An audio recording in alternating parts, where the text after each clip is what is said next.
This morning, everyone was talking about the lottery that was, what, 400 million? 425. 425 million.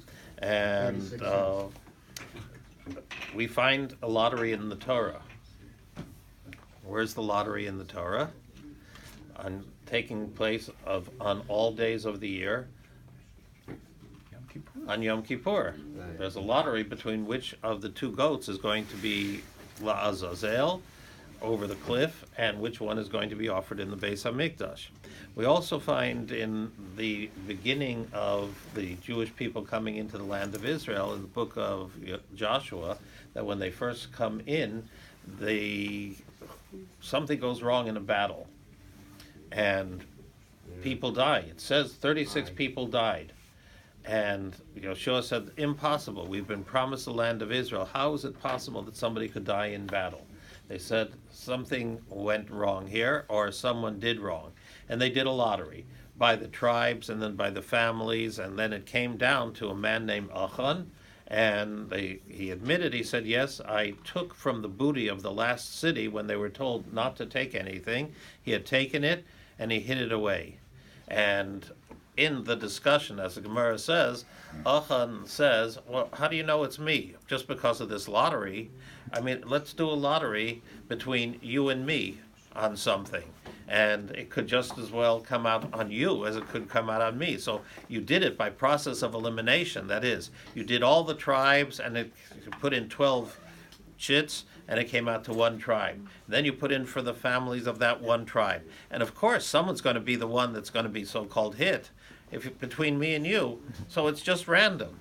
So Moshe says to him, Tain kavod, that is, give honor, as it is, the Gemara says, give honor to God, because the land is going to be divided amongst the tribes.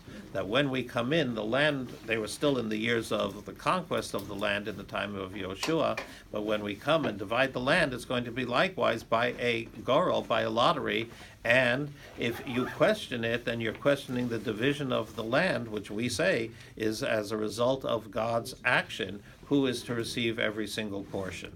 So Rabbi was once speaking about a lottery, and he said, emunah, trust and belief in God, is something that means that you'll buy a ticket to the lottery, and you believe that God is going to make you successful, and you'll do it, and that's enough for you to win, that you have the emunah, you have the trust. So what happens is, a week later, the wife of one of the women in the congregation goes on to the rabbi and says, you have to do something. My husband quit his job, and he's not working anymore. And I asked him, why aren't you working? He says, because I bought a ticket to the lottery. And the rabbi promised me if I believe, I'm going to win the lottery. So the rabbi went over and said to the man, came over and said, wow, you're such great faith that you listened to what I said, and you bought a ticket, and you gave up your job, and you're not working. He says, Rabbi, you promised me that if I trust in God, he's going to take care of all my needs. I bought a ticket to the lottery, and I'm going to win the lottery. He says, how much is the lottery for? He says, it's $425 million.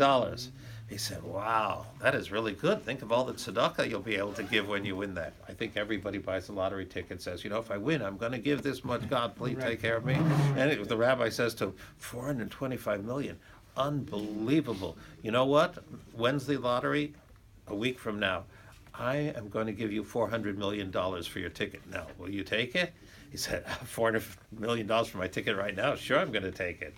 The rabbi said, you better go back to work. Because if you believed you'd win 425 million a week later, you wouldn't sell it for 400 million. So emunah is something that we can say we have, but we have to really work on it to show that we really mean it. And then, I promise you, no, not going to say it. A good day, gentlemen.